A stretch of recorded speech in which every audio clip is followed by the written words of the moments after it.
संसार में सबसे श्रेष्ठ कौन? जो भजन करता है। भजन करने वालों में सबसे श्रेष्ठ कौन?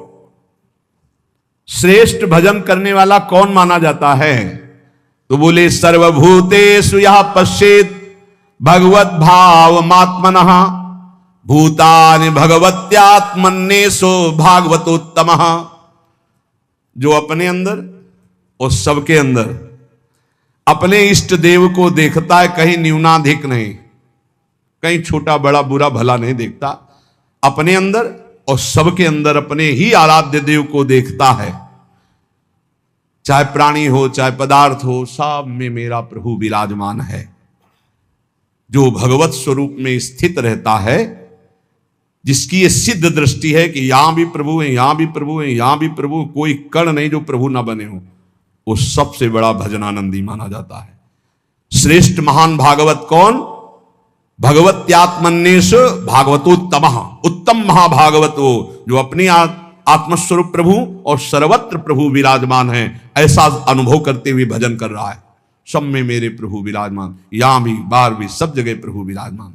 गृहीत्वापीन्द्रियैरर्थान् यो न द्वेष्टि न हृष्यति विष्णुर्मायामिदं पश्यन् स वै भागवतोत्तमः। वो सबसे बड़ा महाभागवत है जो इंद्रियों के विषय आए, अनुकूल विषय में हर्षित नहीं, प्रतिकूल विषय में शोकित नहीं। इच्छा के प्रतिकूल आया समय परिस्थिति विषय व्यक्ति तो द्वेष नहीं, अनुकूल आया तो हर्षित नहीं। ये सब भगवान की माया है, ऐसी दृष्टि बनी रहती है। अनुकूलता में हर्षित नहीं, प्रतिकूलता में शोकित नहीं, चाहे व्यक्ति वस्तु स्थान परिस्थिति। अनुकूल व्यक्ति आया कोई हर्ष नहीं, प्रतिकूल आया गाली दे रहा अपमान कर रहा है, कोई शोक नहीं। ये भगवान की माया है, लेकिन भगवान तो सब में समरूप से विराजमान है। उसकी ये सिद्ध दृष्टि बनी रहती है कि हमारे भगवान की माया है, इसलिए निंदा में, स्तुति में, मान में, अपमान में, अनुकूलता में, प्रतिकूलता में जो सदैव एक रस रहकर भजन करता रहता है, वही उत्तम महाभागवत है। देहेन्द्रिय प्राण मनो धियाम यो जन्माप्ययक्षुद्भय तर्ष कृच्छैः संसार धर्मई रविमुह्यमाना स्मृत्या हरेर्भागवत प्रधान। वो भगवत भक्तों में सर्वश्रेष्ठ भागवत धर्म है जो जन्म मृत्यु भूख प्यास श्रम कष्ट भय तृष्णा इनको जीत चुका है। महाभागवत कौन है? अब जन्म का कोई भय नहीं रहा। क्यों? यदि मेरा जन्म होगा तो मेरी प्रिया जो मेरे साथ होंगी। अब मेरा जन्म कर्म बंधन से नहीं होगा, अब प्रिया जो के साथ होगा। यत्र यत्र मम जन्म कर्म भी नारके परमे पदे थवा राधिका रत निकुंज मंडली तत्र तत्र हृदय में विराधिता। भजन कभी नष्ट नहीं होता। अगर चूक हो गई किसी को भगवत प्राप्ति नहीं, तो अगला जन्म जो होगा महाभागवत के रूप में, वो ब्याज सहित भजन। जैसे हिरण में फंस गए तो अगला जन्म हिरण का, पर हिरण के ही रूप में ऐसा भजन हुआ। अगला जन्म ब्रह्मबोध संपन्न महापुरुष के रूप में। उन्हें कहीं वेदांत पढ़ना नहीं पड़ा, जन्म से ही ब्रह्मबोध। भजन ऐसा प्रभावशाली। जन्म का भी भय खत्म, पता नहीं मेरा जन्म हो कि ना हो। वैसे तो पक्का पता चल जाता है अपने को कि अब खत्म हो गया, अब नहीं होगा। अपने कोई जब पेट छक जाता है तो दूसरे से प्रमाण नहीं होता, जाने मोरी छाती, अब हमारी जगह नहीं रह गई, भर गया पेट, पता चल जाता है। ऐसे ही अपने को पता चल जाता है जन्म होगा कि नहीं, खत्म खेल, पता चल जाता है। और मृत्यु का भी भय नहीं। जैसे विशाल हाथी गजराज के गले से फूलों की छोटी माला टूट के गिर जाए, उसे पता न चले, ऐसे भक्तों की मृत्यु होती है। जन्मत मृत दुसादुख हो, भक्तों को ऐसा कष्ट नहीं होता। जो जन्म पर और मृत्यु पर विजय प्राप्त कर लिया है, और जो भूख और प्यास पर, भूख प्यास ये व्यथित करते हैं, ये प्राणों का धर्म है, मेरा नहीं। धैर्य पूर्वक जो सह लिया गया। ऐसे जीवन में बहुत समय आए, बहुत समय, एक दो दिन नहीं, बहुत समय आए। प्रायः सच्चे कहते हैं, शायद आपको विश्वास न हो, वृंदावन के सिवा मुझे कभी रसोई में बैठकर भोजन मिला हो ऐसा पूरे जीवन में कभी याद नहीं। कभी कि ये ऐसे किसी गांव नगर में प्रवेश करके किसी रसोई में बैठना, गंगा का किनारा छोड़ना तो था ही नहीं। और काशी में तो घाट में ही किसी की रसोई में कि बाबा ऐसे बैठे और गरम गरम बनता, कभी जीवन में नहीं ऐसा। कई कई दिन पर उत्साह ऐसा बढ़ता, मुझे भगवत साक्षात्कार करना है। इस बात का उत्साह किसी बात से फर्क नहीं पड़ता था। कभी ऐसे नहीं कि ऐसे बिल्कुल शोकग्रस्त कि कई दिन भोजन नहीं मिला तो नवीन उत्साह नहीं, जैसे भगवान रखते हैं बहुत आनंदमय जीवन। और गंगा जी में हमने एक विशेषता पाई है, मां गंगा का ऐसा जल है कि वो सब पुष्टता देता रहता है। कई कई दिन भोजन न मिलने पर भी शरीर हमारा कभी क्षीण नहीं हुआ, और एक दिव्यता रहती थी, एक पुष्टता रहती थी। कमंडल भर करके गंगा जल पिया तो ऐसा मानो मां का दूध पिया हो, ऐसा बल उसमें रहता था। ये मतलब 10वें वर्ष का अनुभव है, 10वें वर्ष का अनुभव। जब लक्ष्य बन जाता है भगवत प्राप्ति तो भूख प्यास भी नहीं सताती। यही भागवती कृपा का बल होता है, कोई फर्क नहीं पड़ता। क्योंकि अंतर में जो हमारा निरोग स्वभाव, निरोग विचार, निरोग अवस्था है, वो हमें बचाए हुए है। और अगर हम इस रोग में होते तो बहुत परेशान हो जाते, फिर कुछ नहीं होने वाला। भूख और प्यास ये केवल लक्ष्य के बल से सहा जाता है, लक्ष्य का। और फिर जब आनंद की अनुभूति होती तो इसकी कोई चिंता ही नहीं रहती। परीक्षित जी कह रहे हैं महाराज श्री सुखदेव जी से कि एक दिन की प्यास ने इतना विकल कर दिया था कि ब्रह्म ऋषि ने आंख नहीं खोला तो मरा हुआ सांप उनके गले में डाल दिया। और कई दिन हो गए हमने ना अन्न पाया है ना जल पिया, क्योंकि आमरण अनशन व्रत है। पर यह भूख प्यास मुझे बिल्कुल कष्ट नहीं दे रही, क्योंकि आपके श्रीमुख से निकली हुई कृष्ण कथा अमृत पान करके मेरा हृदय आनंदित हो रहा है। फिर श्रम, किसी भी तरह का कोई भी श्रम आपको परास्त न कर पाए। दिन भर आप लगे रहें पर आपको ऐसा महसूस ना हो कि बहुत थक गया। अगर यह महसूस होता है तो दो बातें नोट कर लेना, आप ब्रह्मचारी नहीं हैं और आपका लक्ष्य भगवत प्राप्ति नहीं है। दो बातें नोट कर लें। अगर दो बातें हैं, भगवत प्राप्ति और ब्रह्मचर्य ठीक है, तो यह शब्द नहीं आ सकता कि बहुत थक गया। शरीर स्वस्थ होना चाहिए, अगर रोग ग्रसित हैं तो बात अलग है। और कष्ट, भारी से भारी पीड़ा के समय भी एक आनंद की गुफा है अंदर।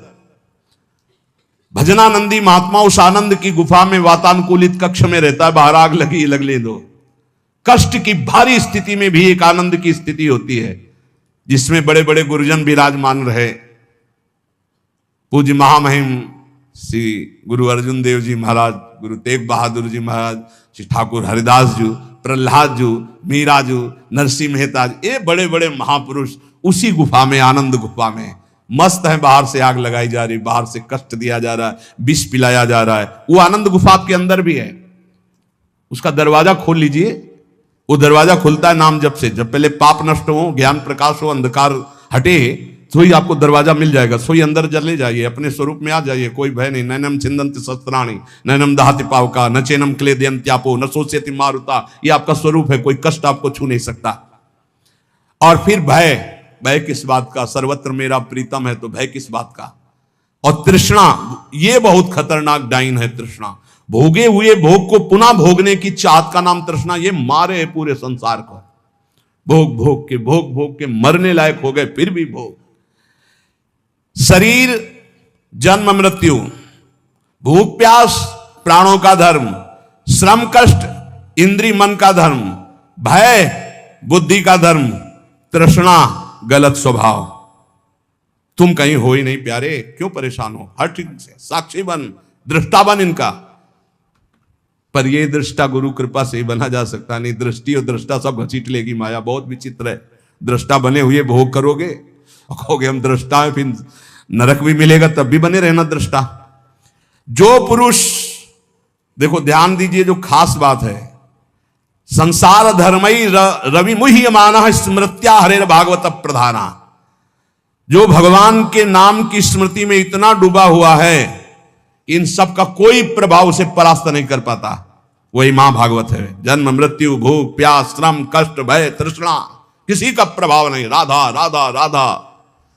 न काम कर्म बीजानाम यस्य चेतसि संभवः वासुदेवैक निलयः स वै भागवतोत्तमः।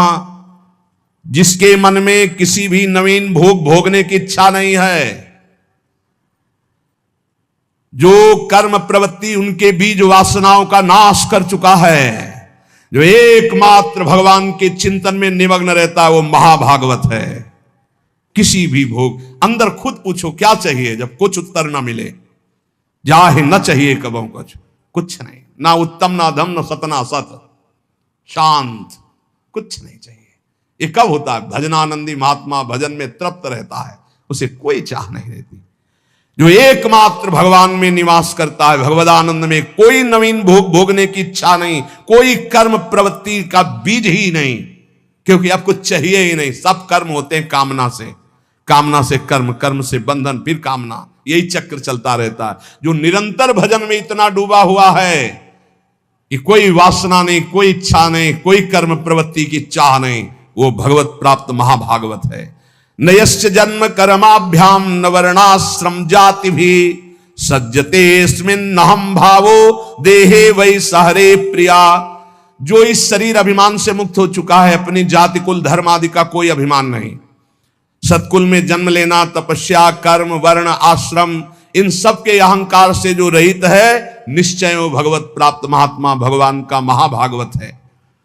न यश स्वपर इति वित्ते स्वात्मनि वाभिदा सर्वभूत समा शांतः स वै भागवतोत्तमा। जिसको धन संपत्ति का कोई राग नहीं रह गया, शरीर में अहंकार नहीं रह गया, परिवार में अपना पराया नहीं रह गया, सब पूरा विश्व हमारा परिवार, शरीर में अहंकार नहीं, और 1 रुपया अपने पास नहीं, अपने नाम नहीं, अपना नहीं, जो सर्वत्र समस्वरूप परमात्मा को देखता है, किसी भी घटना से, किसी भी उससे विक्षिप्त नहीं होता। अच्छा हुआ, जो हुआ अच्छा हुआ, भगवान की बड़ी कृपा, इसमें भी कोई मंगल होगा, और शांत रहता है हर परिस्थिति में, वो भगवान का उत्तम महाभागवत है, उत्तम भक्त है। त्रिभुवन विभव हे तवेप्यकुंठ स्मृति रजितात्म सुरादिभिर्विमिग्रयात् न चलति भगवत पदारविंदाल्लव निमिषार्धमपि यः स वैष्णवाज्ञः। ये विश्राम की तरफ सत्संग है, ये श्लोक को ध्यान से सुन लो।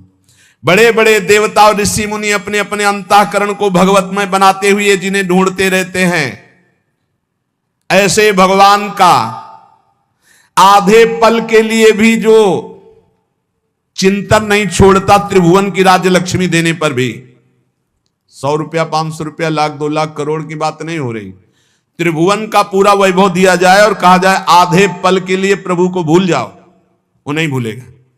बोले ऐसे को महाभागवत कहते हैं। हमारी साधना की पूर्णता कहा है कि बड़े से बड़े प्रलोभनों में भी हमारा मन न जाए, भगवान के चिंतन में लगा रहे, वही महाभागवत है। जो आधे पल के लिए भी त्रिभुवन की राजलक्ष्मी देने पर भी भगवान का विस्मरण ना करे। इसलिए अपने जीवन को विसृजत हृदयम नयश्च साक्षात धरीर वशाभीतोप्यगहुघनासाः प्रणय रसनया धृतांगी पद्महा सा भवति भागवत प्रधान उक्तः। जो भगवान का नाम उच्चारण करता है तो सारे पाप भस्म हो जाते हैं। अगर ऐसे बोले राधा, अपने लोग जो जय जय श्री राधे बोलते, दूर तक जब नाम ध्वनि जहां भी जाएगी, वैसे आप जहां गांव घर में भी निवास करते हो, 3 बार तो जोर से चिल्ला के बोला ही करो जय जय श्री राधे। भले वो कहेंगे बड़ा भगत है, बड़ा ढोंगी है, लेकिन उनके भी कान में राधा नाम पड़ेगा तो उनका कल्याण होगा, तो उसका तुमको और पुण्य मिलेगा। भक्त जानते हो क्यों धनी हो जाते हैं?